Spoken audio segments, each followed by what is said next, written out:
Hello, everyone. Welcome to the Around the Big Ten podcast. I'm Mark Givler, joined by Chip Minnick, as always.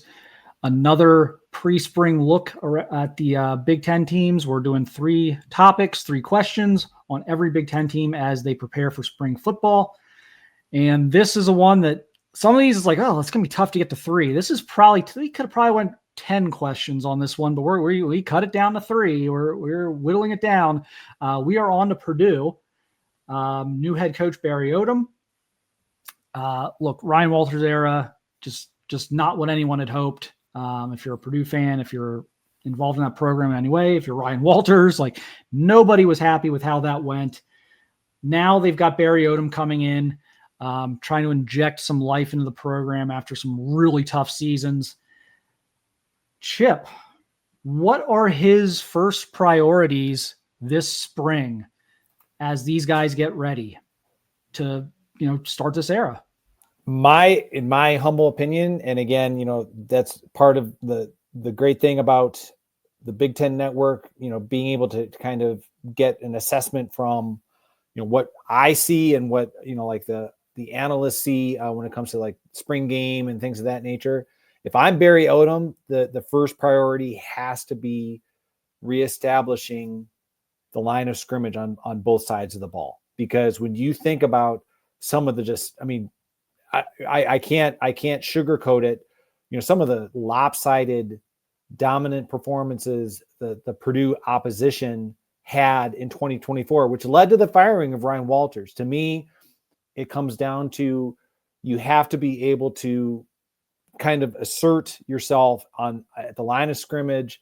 I'm not saying that Purdue is going to be able to correct all of its issues and errors in one spring and in one season under Barry Odom, but that has to be the starting point.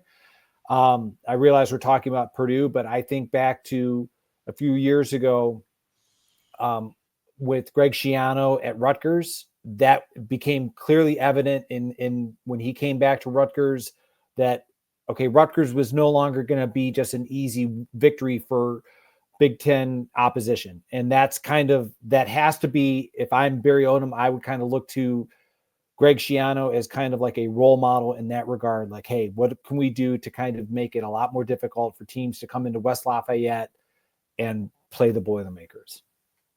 Yeah, I mean, there's no question that there's a lot of things he's got to figure out from day one, but obviously the first one's super obvious, and that's like, who can play football here? Yeah.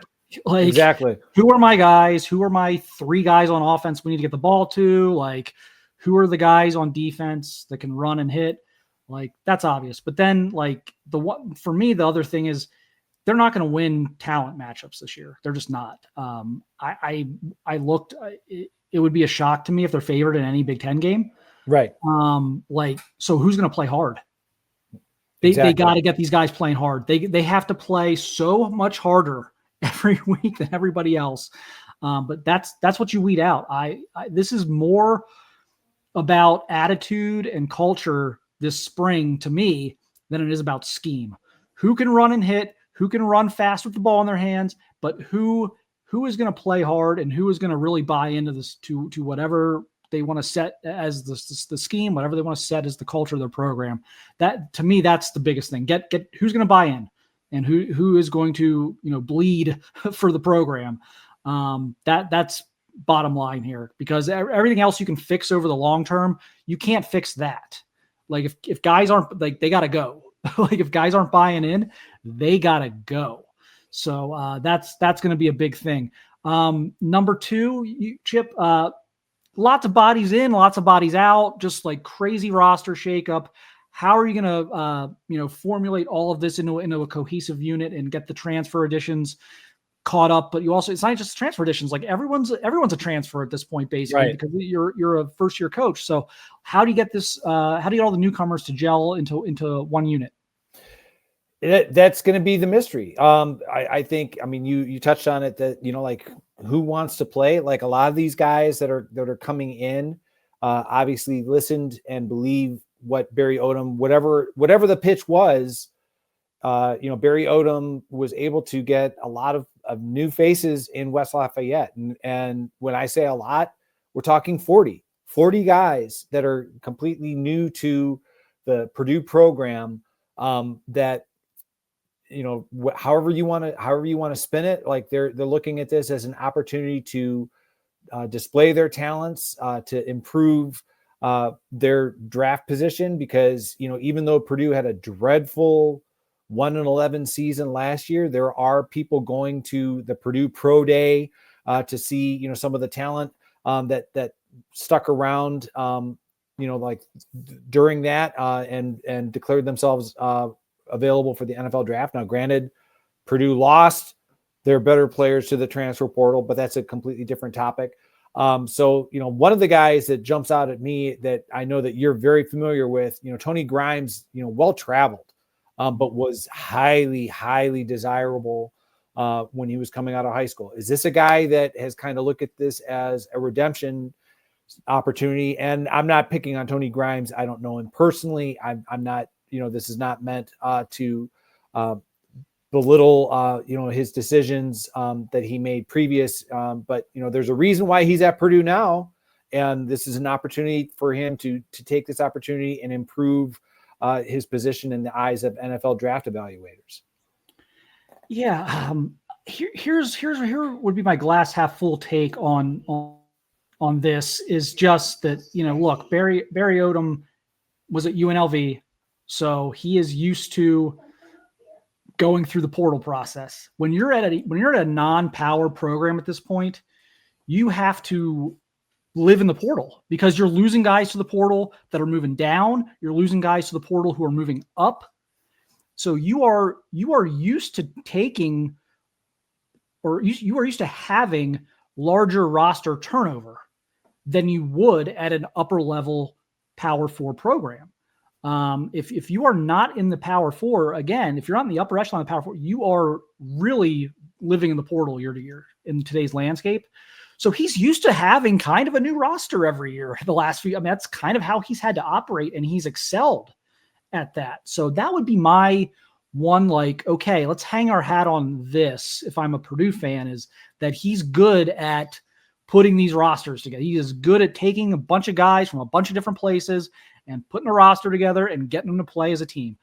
That's one thing he proved he could do at UNLV. So that's one thing you would hope he would be able to take with Purdue, or to Purdue, with him to Purdue.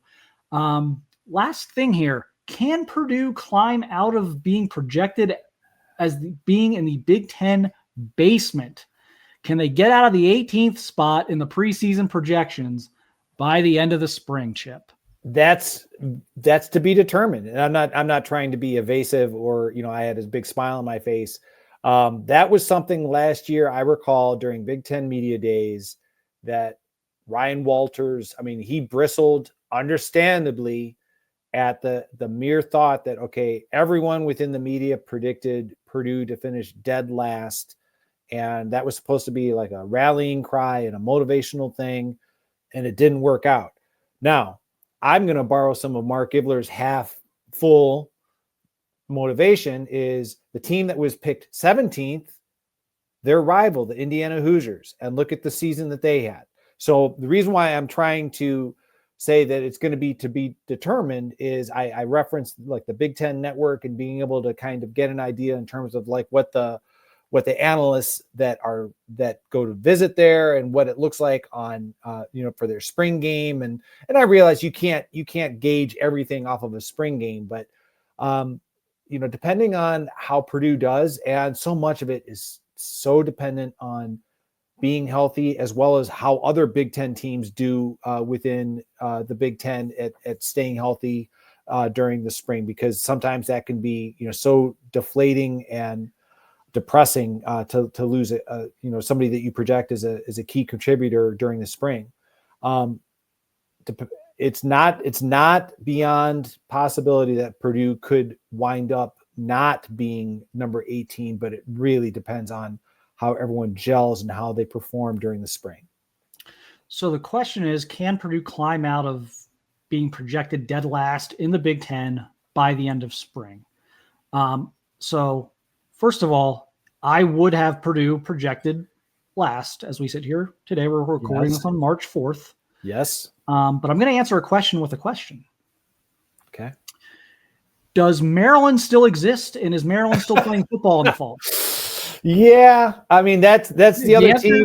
Because if the answer to that question is yes, then so you're saying there's a chance. GIF right now, because I do not like the look of Maryland at all this year, and I 1000% think it's possible Purdue could leapfrog Maryland by the time we get to the summer. I think Purdue has largely at this point lost what they're going to lose in terms of the portal.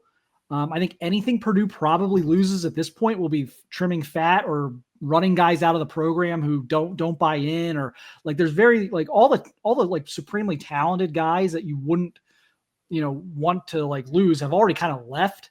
So your roster is not going to get significantly worse. Could Maryland's roster get even worse between now and June? It could. And could we still not have any idea what on earth they're going to be doing at like quarterback and running back and all, yes. So I think that's one team Purdue could potentially be better than this year. Even like a Northwestern, I don't think is like completely out of the woods. Right. Like that's a team that could go 3-9 or 6-6. I'm not sure yet. Their schedule, I don't know. So I'm willing to keep an open mind on this. And I think Barry Odom's a better coach than Mike Locksley. And I don't know that Mike Locksley's got much of a talent advantage. I think those are probably the two worst rosters in the conference right now. Yeah. I mean, you're absolutely correct. I think, by no, it is not definitive that Purdue is going to be the worst team in the Big Ten. That's kind of where, at the end of spring, not only seeing how the teams look, but also like, I think a very key point is, okay, well, who sticks around? Those kind of things are very important for all Big Ten teams to answer. And Maryland and Northwestern are certainly two teams that in the back of my mind are like, okay, there are a lot of question marks that need to be answered for both teams respectively on, by the spring. So yeah, I think what, so you're saying there's a chance, absolutely, like Purdue can climb out of the basement. It's not going to be easy. It's not going to be easy because I realize we still have to do the schedule analysis for Purdue. But I feel confident that it's within their grasp to show and represent themselves better than they did in 2024. Yeah, it'll be fascinating. This is one of those teams where we kind of know they're going to be in the bottom, third of the bottom fourth, even of the Big Ten for sure. But it's like, okay, but can we see improvement? I mean, their record may not be much different, but they may look much better.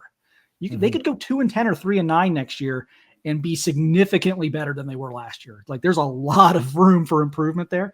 And I think Barry Odom's a solid coach. I think he's used to taking these types of rosters and banding them together and putting together a good product. So that'll be an interesting thing to follow. And yeah, I'll be like this Maryland thing to me could get a lot worse before it gets better. So I do think Purdue's got a chance. That'll do it for this episode though. YouTube.com/@SaturdayGlory for the rest of these. And you can download our podcast on any podcast platform of choice.